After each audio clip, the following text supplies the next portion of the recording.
Air-to-air combat has been something that has been immortalized in history, ever since a dude with a pistol took it out and started shooting at someone else with it. But being a fighter pilot in Enlisted is somewhat of a lost art, and I fully admit it has been something I haven't really covered much as a content creator for this game. What's up, scholars? It's your professor here, and in today's video, I'm going to be covering how to become a fighter pilot ace here in Enlisted. Look, I get it, being a fighter pilot isn't as glamorous as just bombing the infantry into the dirt with HVAR rockets. But since the bomber update and now the paratroopers being added, it's more and more important for you to have a good fighter pilot on your team. Also, I didn't really cover dogfighting in my last plane video, so yeah, let's get into it.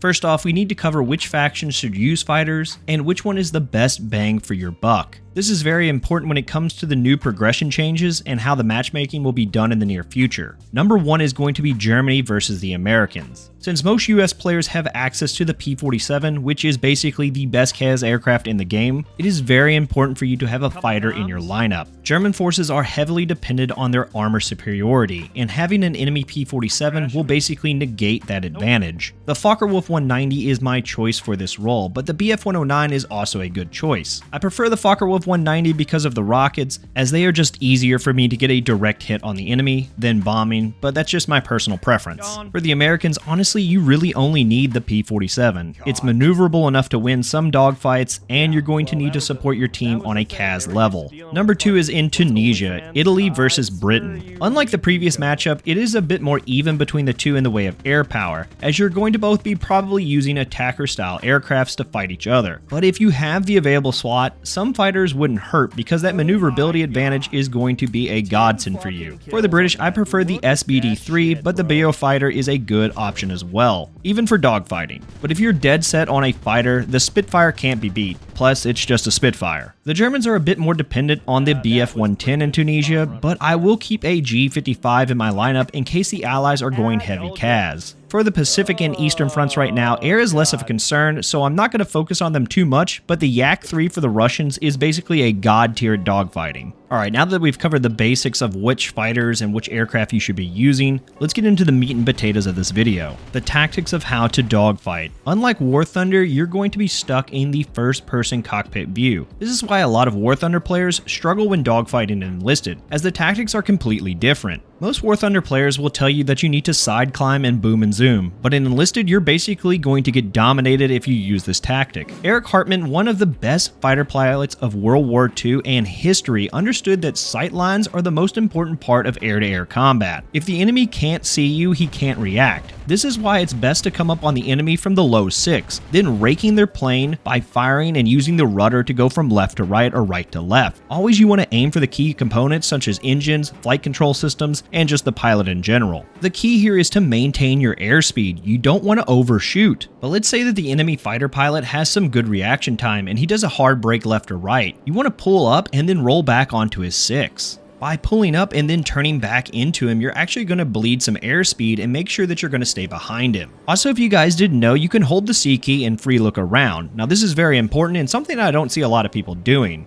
You need to be constantly doing this in order to spot enemies and keep your 6 clear. Once you spot a target, just heading directly at it might not be the best option. The setup of an angle to an attack is the most important piece to a dogfight.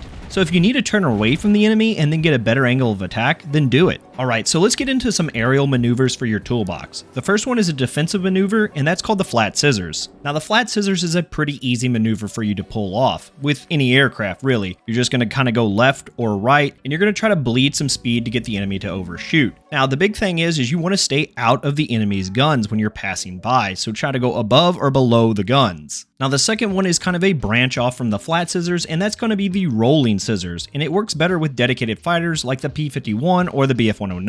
I also want to stress that I would not suggest trying to do this in any kind of attacker style aircraft because you're just not going to have the maneuverability and you're going to get yourself killed. When doing a rolling scissors, one of the most common mistakes I see is people are actually just doing barrel rolls. You're actually going to be making full circles when doing this maneuver, and when you're doing this, you're going to be bleeding airspeed and forcing the players to overshoot. Now the key is, again, keeping yourself out of the enemy guns. When conducting either one of these maneuvers, sometimes it's best for you to cut your throttle and engage flaps. The other times, it's counterproductive to do so. Just remember that speed is the key to maneuverability. However, I just want to stress that the best defense is just not getting someone on your 6 in the first place. Alright, now that we've covered some defense, let's get into some offensive maneuvers. Lead turns are a simple maneuver that will put you on the enemy 6 pretty much every time. There are two types of lead turns, one with room and one without. Which one you're going to use is going to be dependent on your aircraft's turn rate and the speed that you are at. If you're doing a lead turn with more speed than your enemy, you will overshoot, so be careful not to do that. Sometimes I will drop my nose in order to gain some airspeed in order to conduct this maneuver, because remember, speed equals maneuverability. I cannot stress that enough. The key is not to accept head-ons. Just like in War Thunder, head-ons are too big of a risk for your aircraft. The next set of maneuvers is the high and the low yo-yo. As their name suggests, these maneuvers are going to depend if you go up or if you go down. I know, shocker, right?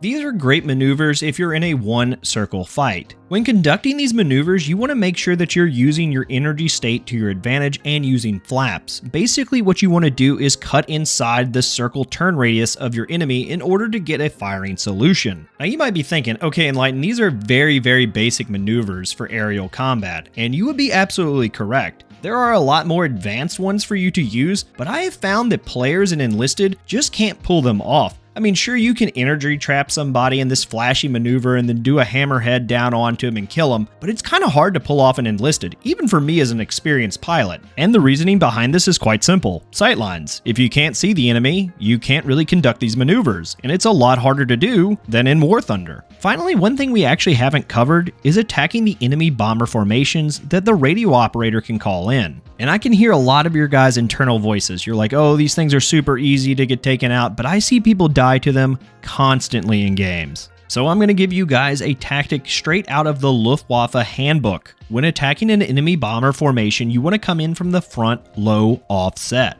If you're a bit confused about what that means, if you imagine a clock face and the bomber is heading towards the 12 o'clock position, you're going to want to come in either from the 11 or the 1 o'clock low. The reason for this is quite simple. It's going to keep you out of the enemy defensive guns, and it's going to give you the best profile shot for both the cockpit and the engine. This tactic can also work if you're, engaging an unsuspected player that's, in a bomber such as like the Ju-88 or the A-20, but it's going to be a really hard maneuver for you to pull off against them because most players just bomb, right on the deck, so you're not going to be able to get underneath them. Alright, scholars, if you have any questions about today's maneuvers, please let me know down in the comments below. And while you're down there, be sure to hit that like and subscribe button, as it does help smaller channels like me get discovered on the vast oceans of YouTube content. If you want to learn more about being an effective CAS player, then I suggest you check out my playing guide video. And if you want to see a review on the Queen of the Desert, aka the Matilda 2 Premium Squad, well, I suggest you check out that video as well. As always, scholars, hit those books and hit those bottles. Cheers.